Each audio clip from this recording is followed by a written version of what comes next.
Mayemba, mjumbe wa kamati kuu, mzee wetu Lwaitama, mjumbe wa bodi ya wadhamini, Mheshimiwa mwenyekiti mratibu wa CHASO mkoa wa Dar es Salaam, kaka yangu Martin Samson, kaka yangu Patrick Ole Sosopi, viongozi kamati tendaji ya BAVICHA Taifa, Mheshimiwa katibu mkuu na kamati tendaji yote ya BAVICHA Taifa, habarini za mchana ndugu zangu. Tumsifu Yesu Kristo. Asalamu alaykum. Ninayezungumza kwa sasa naitwa Deogratias Cosmas Manyinyila. Wanapenda kujitambulisha kama mwenyekiti wa baraza la vijana wajanja kabisa, vijana wa Chadema, tunaitwa BAVICHA. Wanaamini sisi ni vijana wa Chadema ni wajanja kwa sababu kama nyinyi CHASO mnasema CHASO ni chanzo cha fikra bora. Mimi naamini huwezi ukawa na fikra bora halafu ukawa mjinga. Na kinyume cha mtu mjinga ni mwerevu, na huwezi kuwa mwerevu halafu usiwe mjanja. Kwa mimi huwa naamini ukiwa mwanachama wa Chadema, ukiwa kijana wa Chadema, ni lazima uwe mjanja. Ni ngumu sana kutofautisha ujanja na kuwa mwanachama wa Chadema. Na hilo limethibitika leo aliposimama mratibu wa CHASO Dar es Salaam, kaka yangu Martin Samson Abdul Kandole. Nafikiri hili ni tukio la CHASO, na CHASO mmeonyesha angalau kwa hatua ya sasa, na mmemprove wrong mzee Hashim alikuwa pale alisema kwenye taifa hili ambalo watu wanatekwa, watu wanauliwa, siasa za upinzani zimekuwa sio jambo la mtu kulitamani. Akasema jana alivyoambiwa na ilivyosemwa kwenye kamati kuu ya chama chetu kwamba kutakuwa kuna kongamano la wasomi wa vyuo vikuu, akasema ngoja nifike niwaone hao vijana wa vyuo vikuu hivi wapo kweli au tunachezeana akili. Kwa hiyo mimi niwapongezeni sana vijana wa CHASO, na tukio hili ni tukio la CHASO. Sisi wengine tumedandilia tu, na kwa sababu kwa mujibu wa katiba yetu ya chama na mwongozo wetu wa baraza la vijana kwamba sisi BAVICHA tutakuwa walezi wa CHASO. Kwa tulitamani tukio hili leo ni tukio ambalo litamilikiwa na CHASO, na CHASO wataona kabisa kwamba hili ni kongamano lao. Ndio maana nimesema sisi wengine hatutakuwa na hotuba ambazo tunawashauri sana muondoke nazo kama BAVICHA, lakini naamini hotuba ya mratibu wa CHASO mkoa wa Dar es Salaam imetuma ujumbe kwa dunia na kwa nchi yetu kwamba Chadema na CHASO ni chanzo cha fikra bora, na fikra bora zenu mmezielezea kwa vitendo kupitia alichokisema mratibu wenu wa CHASO, na wapongezeni sana na Mungu awabariki sana katika hilo. Hilo jambo la kwanza. Jambo la pili, yamesemwa nilichotamani kukisema na wanafunzi wa vyuo vikuu, kimesemwa na mzee wangu Lwaitama, lakini pia kwa sehemu kimesemwa na katibu mkuu kupitia moja ya maandiko aliyosema myasome. Sasa mimi nina ujumbe mmoja tu kwa siku ya leo. Ujumbe huo nimeutoa kwa mwanafalsafa mmoja wa Kihindi anaitwa Jiddu Krishnamurti. Yeye alizaliwa mwaka 1895 na akafariki mwaka 1986. Kabla sijausema ujumbe huu ambao mimi natamani wasomi wa vyuo vikuu muondoke nao, naomba niulize maswali yafuatayo. Kwa nini mnasoma? Au kwa nini tunasoma? Kwa nini tupo vyuo vikuu? Tunafanya nini chuo kikuu? Ili iweje?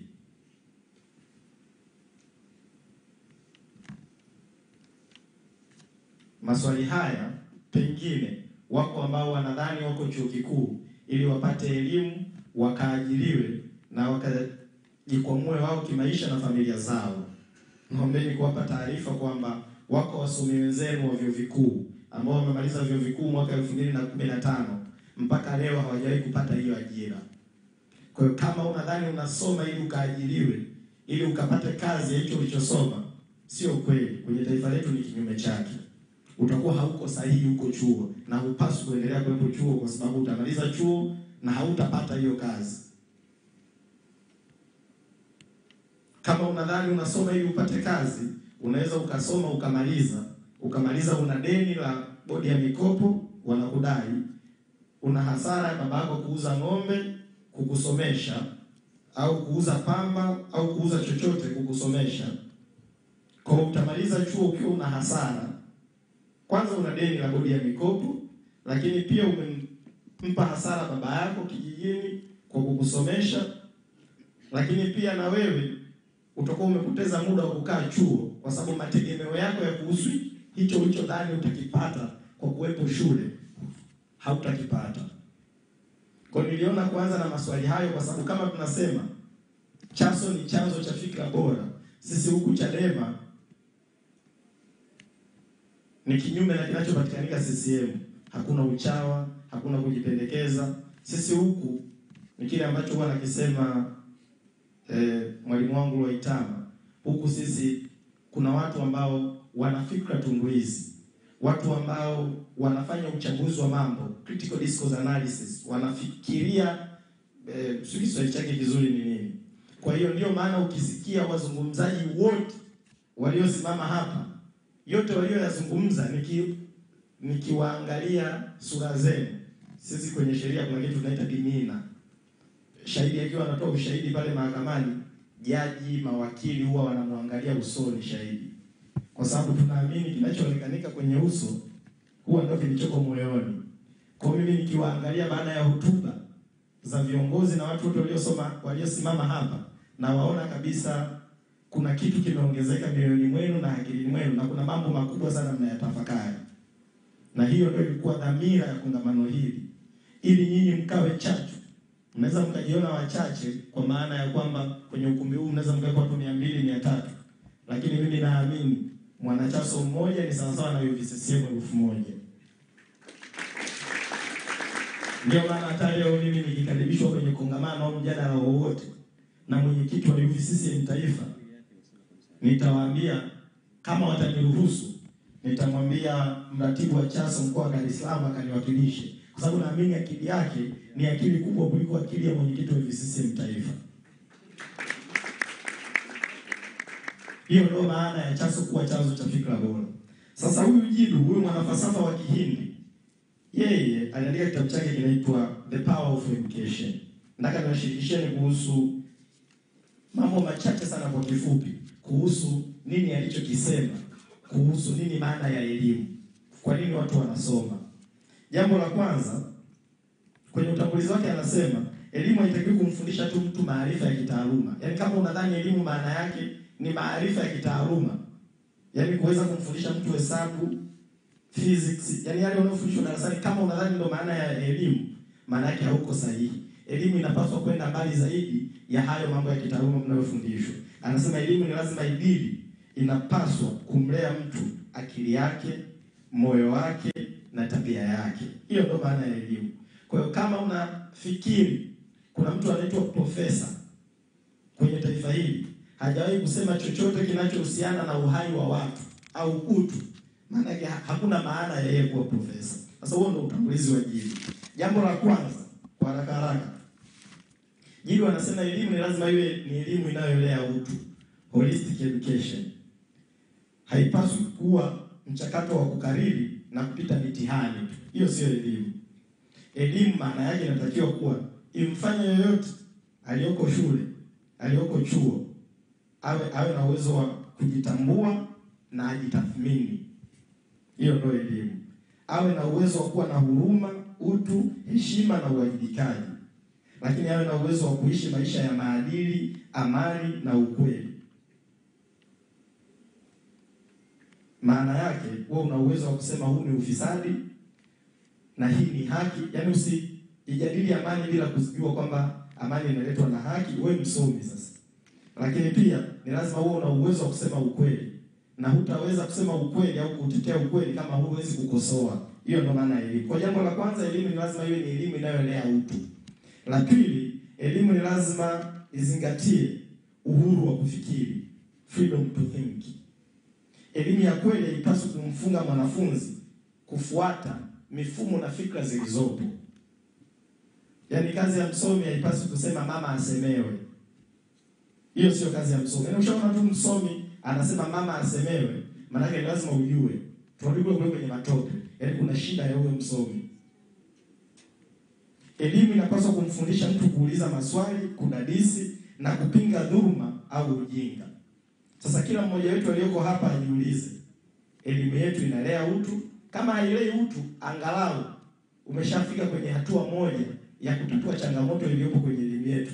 Utayasikiliza hayo ya taaluma wanayoyasema, halafu wewe kama msomi utajiongeza kwamba ili mimi niwe msomi, niwe chanzo cha fikra bora, ni lazima niongeze kwenye haya ambayo nafundishwa.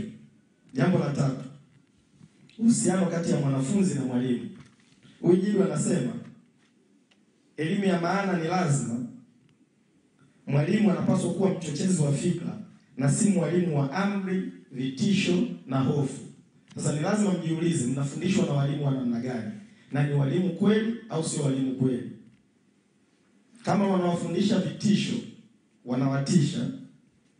Kama wanawafundisha mwalimu wako ana amri, kama mwalimu wako anakutia hofu, maana yake chukua 10% tu ya anayokufundisha. Halafu huo ujinga mwingine unamwacha nao, hata kama ni dokta, hata kama ni profesa. Pause. Kwa ni lazima mtafakari hiyo inayoitwa elimu tunayopata kwenye vyuo vyetu inatupatia nini? Jambo la 4 na la 5. La 4 anasema elimu ni lazima iwe ni elimu isiyokuwa ya mashindano. Leo kwenye vyuo vyetu na kwenye mifumo yetu ya elimu tunadhani mwenye akili ni yule aliyepata GPA kubwa. Bahati mbaya sisi, kwa mfano kwenye taaluma ya uwakili, mawakili wote unaowafahamu, yaani kwa level yenu, wote mnaowafahamu maarufu, hawakuwahi kuwa best students kwenye madarasa yao. Zaidi ya 90% wote hawakuwa wa kwanza. Kwa sababu taaluma ya uwakili ni taaluma ambayo hufundishwi kukariri. Hoja sio kuwa wa kwanza. Ili uwe wakili mzuri lazima uwe unafikiri vizuri. Bahati mbaya elimu zetu, vyuo vyetu na madarasa yetu hayawafundishi watu zaidi kufikiri vizuri. Inawafundisha watu kupata marks. Kwa hiyo kama upo kwenye chuo ambacho mnafikiri mwenye akili ndio anayepata marks kubwa, lazima ujitafakari kwamba hii ni elimu au sio. Jambo la mwisho, elimu ni lazima iwe njia ya kuunda dunia bora. Elimu inapaswa kuwa msingi wa mabadiliko ya kijamii. Itoe watu walio huru kiakili, waaminifu, waliokomaa kiutu ili waweze kupinga uovu, vita na ukosefu wa haki. Je, elimu yetu tunayoipata inatutofautisha binadamu na ng'ombe? Akifa binadamu, sisi wanafunzi wa vyuo vikuu, akipotea au akitekwa tunachukua hatua gani? Kama hakuna hatua yoyote tunayochukua, maana yake tunasema hakuna utofauti kati ya binadamu na ng'ombe, si ndio?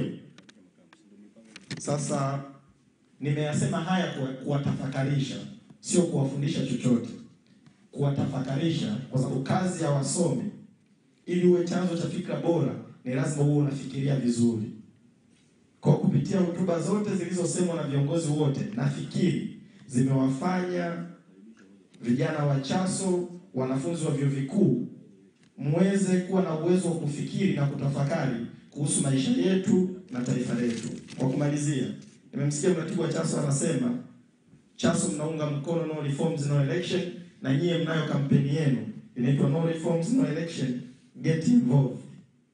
Naombeni kuwapeni ahadi, mimi kama mwenyekiti wa baraza la vijana na mlezi wa vijana wa Chaso na vyuo vikuu Tanzania nzima.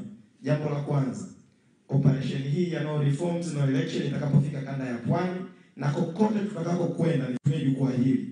Kama wako vijana wote wa Chaso waliopo, wajiorganize, wayatumie majukwaa haya ya chama. Jukwaa ambalo watasimama viongozi wakuu wa taifa, watupe taarifa, na sisi tutashirikiana na Chaso ili na nyinyi myatumie majukwaa haya kuhakikisha tunahamasisha kundi la vijana katika kuhubiri operation hii na msimamo wetu wa chama wa no reforms no election. Tukifika kanda ya Pwani, viongozi wa Chaso mpo, mtatumia majukwaa haya, na nawatia moyo muendelee kutumia platform hizi kwa ajili ya masuala hayo. Jambo la pili, iko dhana, mimi niliwahi kuwa pia Chaso, nilikuwa makamu mwenyekiti wa Chaso chuo kikuu cha Dar es Salaam. Huwa ipo dhana ya kudhani BAVICHA inaiminya Chaso. Nikiwa chuo kikuu nilikuwa na mtazamo huu. Leo sasa nimekuwa mwenyekiti wa BAVICHA. Naomba kulitumia jukwaa hili kuambieni wasomi wa vyuo vikuu na vijana wa Chaso kwamba BAVICHA hata mara moja kuanzia leo huko nyuma na kuendelea, hatutakuwa watu wa kuwafanya vijana wa vyuo vikuu wenye uwezo wa kuwa viongozi, wenye uwezo wa kuwa wanasiasa kwa maslahi ya chama chetu na taifa letu. Hatutakuwa kikwazo kwenu. Bahati nzuri sehemu ya viongozi wa Bavicha ni wanafunzi wa vyuo vikuu, ikiwemo na yule katibu mkuu wetu wa baraza Evelyn Mbugi ni mwanafunzi wa chuo kikuu cha Dar es Salaam. Kwa hiyo naombeni, ondoeni hiyo notion, kuweni huru. Sisi ni vijana, hakuna protocol yoyote ya Chaso kudili na Bavicha. Muda wowote, saa yoyote, tushirikiane, tushauriane, tuambiane nini tunaweza kufanya kwa maslahi ya chama chetu. Mungu awabariki sana na washukuruni sana kwa kunisikiliza. Mapambano ya